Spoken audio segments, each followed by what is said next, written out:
Welcome to Black Hole Spoiler.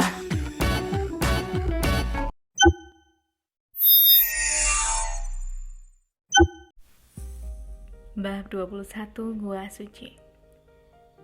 Keesokan harinya setelah persiapan selesai, para tetua mengundang Li Jie ke Gua Suci.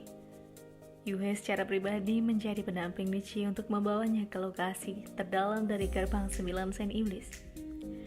Dengan kekuatannya dan kultivasi Yue, bahkan di seluruh negara sapi tua, dia akan menjadi pembangkit tenaga listrik yang mampu mempengaruhi seluruh negeri. Namun, ia sekarang adalah pendamping Li Jie.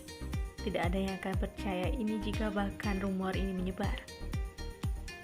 Di ujung gerbang 9 sen iblis adalah satu-satunya gunung.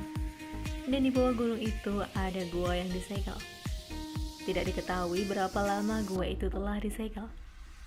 Gua ini ditutupi dengan rumput liar dan jamur. Dan bagian depan gua menunjukkan tanda-tanda sedang diuji oleh waktu. Ini adalah zona terlarang dari gerbang 9 sen iblis. Hanya para tetua ke atas yang bisa datang ke sini. Legenda menyatakan bahwa meskipun 9 sen paragon berbudi luhur meninggalkan panduan kultivasinya untuk sekte tersebut, masih ada harta tertentu yang dia simpan di dalam gua. Selanjutnya dikatakan bahwa karena dia takut pada keturunannya akan lemah dan sia-sia, dia menciptakan gua suci. Sehingga akan ada selalu kesempatan untuk membangkitkan jika sekte tersebut dihancurkan. Namun, ada satu hal yang membuat semua master sekte dan tetua yakin adalah bahwa setidaknya ada satu harta karun kehidupan kaisar abadi di sana. Ketika kaisar abadi Mingren menerima kehendak surga, diberitahukan bahwa dia memberi 9 sain paragon berbudi luhur sebuah harta karun kehidupan kaisar abadi atas pencapaiannya sebagai pelindung nasib Mingren. Namun, keturunan dari 9 paragon berbudi luhur tidak memilikinya. Inilah sebabnya mengapa semua orang percaya bahwa harta itu terletak di gua suci. Harta karun kehidupan kaisar abadi adalah senjata yang dibuat pribadi oleh Mingren selama penaklukannya atas 9 dunia. Harta karun kehidupan ini berkali-kali lebih kuat daripada harta karun sejati paragon berbudi luhur. Meskipun ini bukan harta karun sejati kaisar abadi, harta karun kehidupan sudah cukup untuk menginspirasi keserakahan dari semua orang dan siapapun. Ada tulisan yang terukir di sisi gua. Karakternya bersinar dan hidup kontras dengan lingkungannya. Hanya iblis di bawah langit. Kata-kata ini memberikan atmosfer yang kuat dan agung. Setiap kata yang hidup dan bersemangat memiliki semangatnya masing-masing. Disorot oleh tulisan tangan yang sempurna. Seolah-olah kata-kata surgawi ini siap menembus langit kapan saja seperti naga terbang atau burung phoenix yang menari. Diuji oleh perubahan waktu, aura paragon berbudi luhur tetap ada, bahkan setelah berbulan-bulan. Kata-kata ini ditinggalkan oleh 9 sain paragon berbudi luhur sendiri. Keturunan gerbang 9 sain iblis semua percaya bahwa ini adalah kunci untuk membuka gua suci. Di sisi kiri adalah hanya iblis di bawah langit, tetapi di sisi kanan dibiarkan kosong. Itulah mengapa para keturunan percaya bahwa jika mereka bisa mencocokkannya permainan kata di sisi kiri dengan benar, gua itu bisa terbuka. Namun, ada orang lain yang berpikir bahwa kata-kata hanyalah iblis di bawah langit adalah kunci yang sebenarnya. Itu menyembunyikan kebenaran misterius yang tidak bisa dilacak. Setiap pukulan melibatkan hukum Mary tertinggi. Selama seseorang bisa memahami artinya, mereka bisa membuka gua itu sendiri. Kedua ramalan ini diuji oleh para murid sepanjang zaman. Ada satu murid dengan bakat bawaan yang sangat tinggi di gerbang 9 sen iblis yang berkultivasi di sebelah kata-kata ini untuk memahami arti sebenarnya. Di lain waktu, Master Sekte secara pribadi pergi ke dunia fana. Dia menemukan seorang ahli sastra yang tiada taranya. Berharap orang ini bisa menulis prosa yang cocok di sebelah kanan. Namun, gua itu tetap tertutup meskipun mencoba semua metode ini selama bertahun-tahun. Adapun Li Jie, setelah melihat gua dan kata-kata yang tertulis di sebelah kiri, Dia langsung tahu cara membuka gua. Namun karena ada tetua yang mengawasinya, dia tidak bisa langsung membukanya. Dia melangkah ke dinding, bergerak dari sisi ke sisi. Dia secara acak mengetuk dinding, membungkuk ke tanah, lalu dengan sedih menggelengkan kepalanya seolah-olah jawabannya tidak seperti yang dia pikirkan. Setelah beberapa saat, dia fokus pada kata-kata, hanya iblis di bawah langit. Melihat tindakan Licia yang tidak membuahkan hasil membuat para tetua gelisah. Namun mereka tidak mengatakan apa-apa. Mereka semua hanya menahan nafas sambil dengan cemas memperhatikan setiap gerakan Licia. Akhirnya, Licia duduk dalam pose meditasi di depan gua. Waktu perlahan berlalu.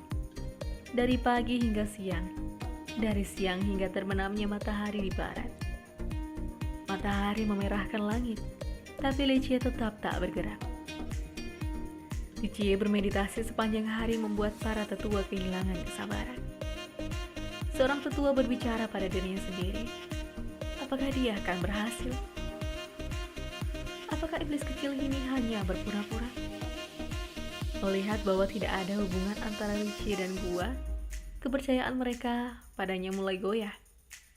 Mungkin keajaibannya dengan hutan kekacauan hati dan 4 penjaga surgawi hanyalah keajaiban. Mungkin dia beruntung. Tetua ini sebenarnya tidak mempercayai apa yang dia katakan. Dia tahu Licia memiliki rahasia. Dia hanya menyuarakan ketidakpuasannya karena memiliki orang luar di tanah suci mereka. Ketika para tetua mengoceh di antara mereka sendiri, Licia segera berdiri dan berkata, "Pena dan tinta."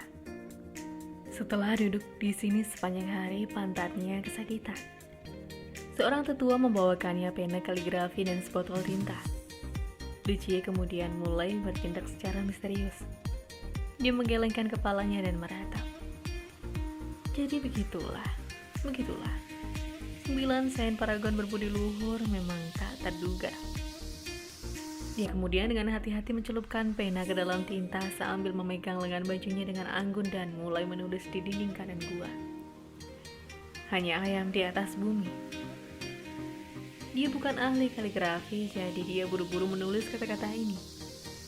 Mereka tidak mengandung aura sama sekali yang sangat kontras dengan kata-kata paragon berbudi luhur. Hanya iblis di bawah langit, ayam saja di atas bumi. Kedua garis memiliki makna yang saling bertentangan sehingga tidak menyatu dengan baik. Setelah Licia selesai, wajah para tetua menjadi hitam karena kata-kata ini hanya menghina patriark mereka. Kata-kata Licia tidak layak untuk disandingkan dengan kalimat hanya iblis di bawah langit. Seorang tetua mengeluarkan raungan memekakan telinga. Betapa beraninya untuk mempermalukan gerbang 9 sen iblis kita. Licia memelototinya dan membalas, "Kau hanya seorang kultivator biasa. Apa yang kau ketahui tentang makna misterius di balik sastra? Kau bahkan tidak tahu pelatihan leluhurmu. Namun kau berani berdiri di sana dan berteriak." Setelah mendengar tanggapan Licia, wajah tetua menjadi merah siap untuk meledak. Suara gemuruh terdengar saat gua suci mulai terbuka. Para tetua memutar mata mereka. Mereka tidak percaya apa yang mereka lihat. Hanya ayam di atas bumi bisa membuka gua.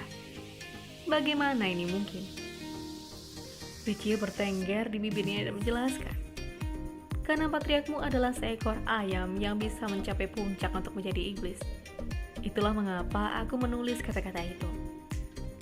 Dia secara alami tidak memberitahu mereka tentang rahasia yang sebenarnya. 9 sen paragon berbudi luhur tidak memiliki nama ini pada awalnya. Dia dulu dikenal sebagai 9 sen iblis surgawi, sebuah nama yang sangat arogan. Ketika Gagak Hitam memintanya untuk menjadi pelindung nasi bagi Minren, dia langsung menolak. Dia memuji dirinya sendiri sebagai satu-satunya iblis di bawah langit. Itulah sebabnya dia memilih untuk tidak berada di bawah siapapun. Licia marah karena dia berani menolak undangannya dengan kasar. Licia memukuli paragon berbudi luhur, memaksanya kembali ke bentuk aslinya, dan mencabut semua bulunya karena marah sambil tertawa. seekor ayam di atas bumi.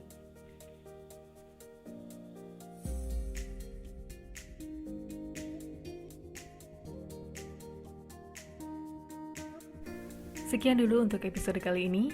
Jika kalian suka dengan Emperor Domination, jangan lupa untuk subscribe channel ini dan tunggu kelanjutan ceritanya hanya di Black Hole Spoiler.